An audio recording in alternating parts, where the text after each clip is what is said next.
D boss release ಆಗಿರೋದು ಹೊಸ ವರ್ಷ ಇನ್ನ ಇವತ್ತೇ ಬೈ ನಮ್ಗೆ ಹೊಸ ವರ್ಷ 15 ದಿವಸ ಇದೆ. ಇವತ್ತೇ ಹೊಸ ವರ್ಷ. ಯಾಕಂದ್ರೆ ನಮ್ ಡಿ ಬಾಸ್ ಹೊಸ ವರ್ಷ ನಮ್ಗೆ ಹನುಮ ಜಯಂತಿಗೆ ಬಾಸ್ಗೆ ಬೇಲ್ ಆಗಿದೆ ಅಂತ ನಮ್ ಫುಲ್ ಖುಷಿ ಆಗಿದೀವಿ ಎಲ್ಲಾರು. ಡಿ ಬಾಸ್ ಫ್ಯಾನ್ಸ್ ಹೆಂಗೆ ಅಂದ್ರೆ ಏನ್ ಮಾತಾಡಕ್ಕೆ ಅಂತ ಗೊತ್ತಾಯ್ತಿಲ್ಲ ಯಾರಿಗೂ. ಹೆಂಗಾಗಿದೆ ಅಂದ್ರೆ ಬ್ಲೈಂಡ್ ತರ ಬ್ಲ್ಯಾಕ್ ಆದಂಗೆ ಆಗಿದೆ ಡಿ ಬಾಸ್ ಬೇಲ್ ಆಗಿರೋದ್ರಿಂದ. ಅವ್ರು ಇವತ್ತಿಗೂ ಅಲ್ಲ ಇನ್ನು ಎಷ್ಟೇ ವರ್ಷ 100 ವರ್ಷ ಹೋದ್ರು ನಂಬಾಸ್ ಯಾರು ನಂಬಾಸ್ ಯಾರು ಯಾರ ಕೈಲೂ ಆಗಲ್ಲ. ಅರ್ಥ ಆಯ್ತಾ?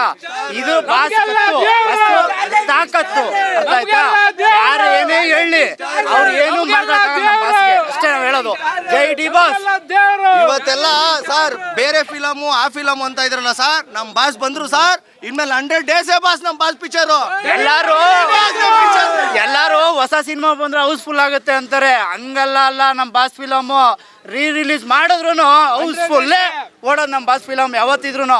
ಬಾಕ್ಸ್ ಆಫೀಸ್ ಸುಲ್ತಾನ ಯಾರು ಚಾಲೆಂಜಿಂಗ್ ಸ್ಟಾರ್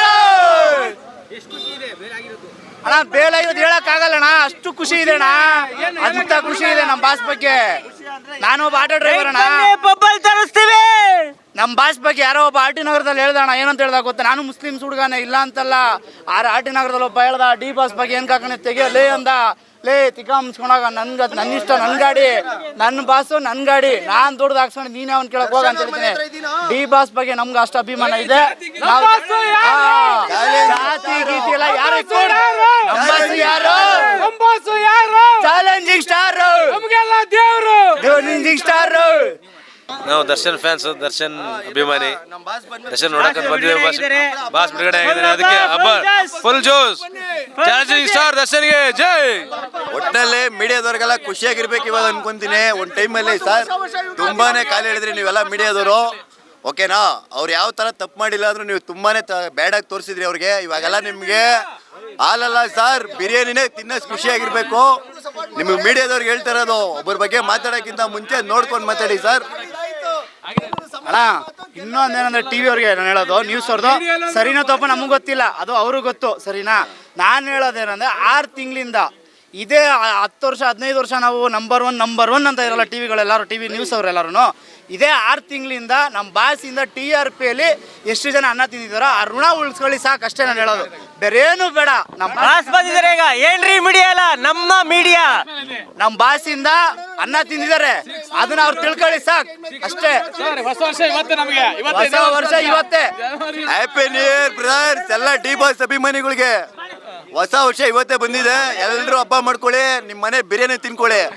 ಯಾರ್ಯಾರು ಆಗ್ತಿದೆ ಅವ್ರ ಬಗ್ಗೆ ಬ್ಯಾಡಾಗಿ ಮಾತಾಡಿದ್ರೆ ಅವ್ರಿಗೆಲ್ಲ ಒಳ್ಳೆ ಬಿರಿಯಾನಿನ ತಿನ್ಸಂಗೈತಿದೆ ಇವತ್ತು. ಸರ್ ನಾವು ಬಳ್ಳಾರಿಯಿಂದ ಇರೋರು. ಯಾವುದೋ ಅನಾಕಾರಣಕ್ಕಾಗಿ ಅವರು ಹಾಗೆ ಮಾಡಿದರೆ, ಅತಾಚುರ್ಯವಾಗಿ ಆಗಿದೆ. ಅದೇನಂತ ಮಾಡಿದ್ದಂಥ ತಪ್ಪಲ್ಲ, ಏನೋ ಕಾರಣಾಂತರಗಳಿಂದ ಆಗಿರ್ತಕ್ಕಂಥ ವಿಷಯ. ಅದನ್ನೇ ಇವತ್ತು ನಮ್ಮ ರಾಜ್ಯದಲ್ಲಿ ಹೈಲೈಟ್ ಮಾಡ್ಕೊಂಡು ಎಲ್ಲರೂ ಇದು ಮಾಡ್ತಾಯಿದ್ದಾರೆ.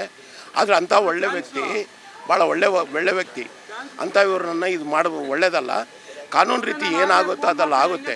ನಾವು ನೀವು ಏನೂ ಮಾಡಿಲ್ಲ, ಕಾನೂನಲ್ಲಿ ಕಾನೂನಿದೆ, ಕಾನೂನಿಗೋಸ್ಕರ ನಾವು ಯಾರೂ ಹೋರಾಡೋದಿಲ್ಲ. ಅವರು ಕಾನೂನು ಯಾವತ್ತೂ ಕಾನೂನಿಗೆ ತಲೆಬಾಗಬೇಕು. ಆದ್ದರಿಂದ ಅವರು ಒಳ್ಳೆ ವ್ಯಕ್ತಿ.